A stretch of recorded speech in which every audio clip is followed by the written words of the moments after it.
I'll get off my soapbox as we round out this week's starting five, Mitch. For you, you do believe, as much as we have questions about the female Luca, the female Wemby may have just entered the WNBA. Yeah, totally. I think American audiences should get familiar with Domonique Malonga very quickly. Yeah, she's been compared to Victor Wembanyama. She's 6'6" and has a 7'1" wingspan, and it was just like every time she was mentioned during the broadcast, a highlight of her dunking played. I can't remember who tweeted it now, but they were like, I don't want to be the first WNBA player to get posterized.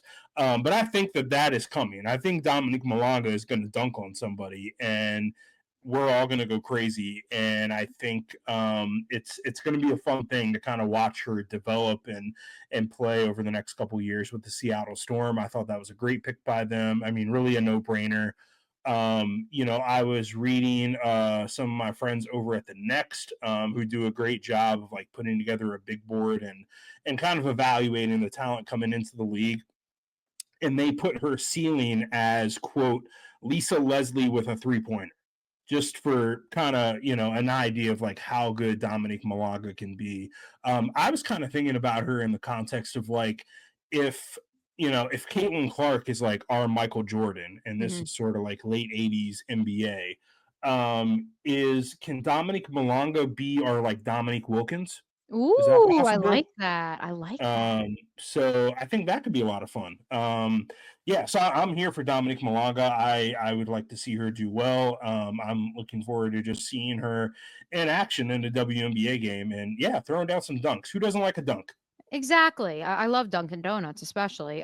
Just perusing, and I also forgot that Katie Lou Samuelson is now a member of the Seattle Storm. Side tangent there. Just perusing that roster. What do you make of the Seattle Storm in the post Jewel Lloyd era, and adding a player of this caliber who certainly has the potential to one day become that next face of the franchise?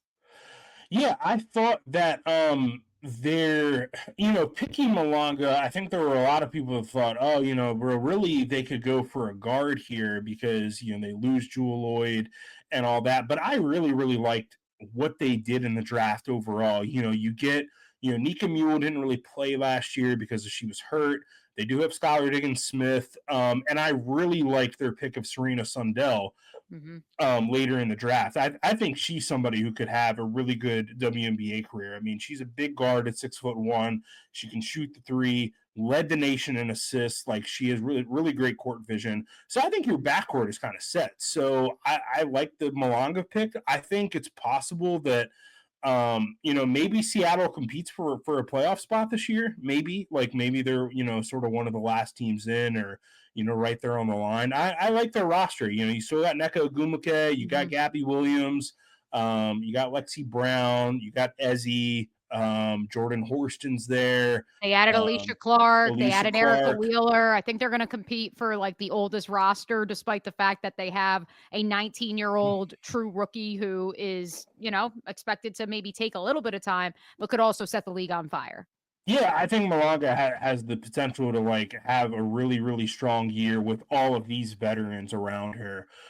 Interested to see, how the minutes are distributed in the backcourt because, like I said, you have Skylar Diggins Smith and Nika Mule, and then you add Serena Sundell. You also have Zaya Cook there, who I forgot about. Hmm. And yeah, Lexi Brown, like I mentioned. So it's an interesting roster. I think it has potential to be a playoff one, but we'll see.